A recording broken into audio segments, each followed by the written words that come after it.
దైవ మర్మములు. సహోదరుడు భక్త సింగ్ గారి అనుభవములో దేవుడు ఆయనకు బయలుపరిచిన దైవ మర్మములు. ఏప్రిల్ 14. యెహోవా తేజస్సు మందిరము నిండా నిండెను. 2వ దినవృత్తాంతములు 7:1. దేవుని మహిమ మనతో కలదని నిశ్చయం చేసుకొనుటకు 4వ దైవిక నియమమును చూచుదాం. సొలొమోను దీనికి సాదృశ్య రీతిగా చెబుతున్నాడు. అయితే మందిరము కట్టు సమయమున అది ముందుగా సిద్ధపరిచి తెచ్చిన రాళ్లతో కట్టబడెను. మందిరము కట్టు స్థలమున సుత్తె, గొడ్డలి మొదలైన ఇనుప పనిముట్ల ధ్వని ఎంత మాత్రమును వినబడలేదు. మొదటి రాజులు 6:7. ఇది అసమానమైన మందిరం. శబ్దం చేయకుండా ప్రపంచంలో ఎన్నడూ ఏ భవనము కట్టబడలేదు. దేవుని సంకల్పం ప్రకారం ప్రతి రాయి ఎంతో సౌందర్యంగా అమర్చబడింది. కనుకనే ఈ మందిరము కట్టబడినప్పుడు శబ్దం చేయు అవసరతే లేదు. మీ వ్యక్తిగత, కుటుంబ, సంఘ జీవితములలో దేవుని సంకల్పమును అనుసరించినచో ఐక్యత, సహకారము, నిష్కపటము, సహవాసము, ఆత్మీయ ఆనందము కలిసి జీవించుట్లో కనబడును. అట్లు అనుసరించకపోతిమా పోరాటము, కలహములు తప్పవు. దేవుని సంకల్పం తెలుసుకొని మన పరిచర్యను గుర్తించగలిగినచో ఏ అసూయయు ఉండదు. అసూయ వలన చాలా పని భంగమైపోయింది. దేవుని సేవకులంగా కూడా ఒకరిపైన ఒకరు అసూయ కలిగి ఉండుట సాధ్యమే. నిస్సందేహంగా ఇది నష్టమును చేకూర్చును. దేవుని మనస్సును నిశ్చయం చేసుకున్నటకు రాత్రంతయు లేక ఇంకా దీర్ఘకాలం ప్రార్థన చేయవలసి ఉండును.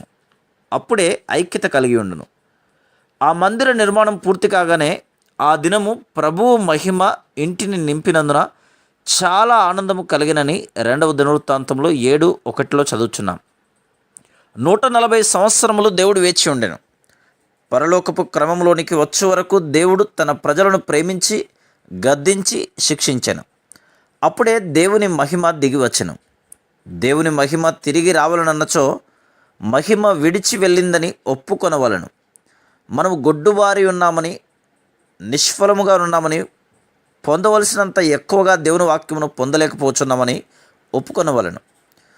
ప్రభువా, హన్నా వలె మీ అక్కర గుర్తించగలిగి ప్రార్థించగలుగునట్లు నేర్పించుము. ఆమె తన కుమారుణ్ణి మీకు అర్పించడం ద్వారా ఆ అక్కరను తీర్చింది. మీ అక్కరను తీర్చగలుగు ఆధిక్యతను నాకును అనుగ్రహించుము.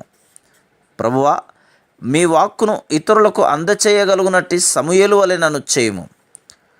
మీ వర్తమానము నెరిగి అధికారము నొంది ధైర్యముతో మీ వర్తమానమును ఇవ్వగలుగునట్లు అనుగ్రహించుము. లోక జ్ఞానం పూర్తిగా వదిలేసి మీ సంకల్పము లేక నమూనాను చేపట్టగల మీ హృదయానుసారుడైన దావీదు వంటి మనుషునిగా నన్ను చేయుము. దావీదుకు పరలోకపు మందిరం యొక్క నమూనాను దేవుడు ప్రత్యక్షపరిచినప్పుడు సంఘం విషయమై దేవునికి గల నమూనా దావీదు జీవితంలో కనుగొన్నట్లు చూస్తున్నాం. ఈ నమూనాను దేవుడు దావీదుకు అనుగ్రహించక ముందే అతనిని బహుగా శిక్షించి, శుద్ధి చేసి, మార్చి, తగ్గించి మానవ జ్ఞానమును పూర్తిగా తీసివేయవలసి ఉండెను. అందుచేతనే దావీదు జీవితం ద్వారా సంఘము జ్ఞాపకమునకు వచ్చున్నది. షిలోహులోని జీవితం ద్వారా దేవుడు జ్ఞాపకంలోకి వచ్చున్నాడు. ప్రభువా, ఐకమత్యముతో సజీవమైన రాళ్లతో చక్కగా నమర్చబడిన దేవుని మందిరమును కట్టుటకు సమాధాన ప్రియుడగు సొలొమోను వలె నన్ను చేయుడి. Praise the lord.